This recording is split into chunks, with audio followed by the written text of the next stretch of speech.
Баршаңызға қайырлы күн. Бүгін сіздерге өте оңай жасалатын үй жағдайындағы творожный сырдың рецептісімен бөліскім келіп отыр. Дайындау үшін бізге бір ғана ингредиент қажет болады, ол кефир. Менде 2,5% кефир.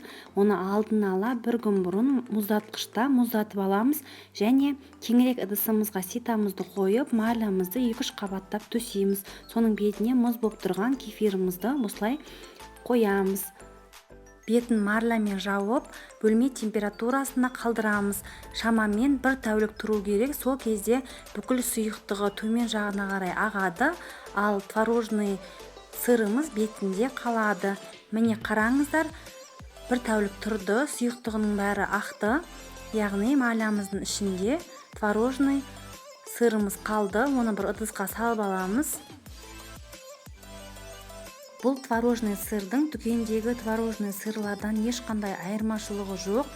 Дәмі керемет болып шығады. Міндетті түрде жасап көріңіздер. Кез келген торттарға пайдалансаңыздар болады. Маралмен бірге болғандарыңызға рахмет.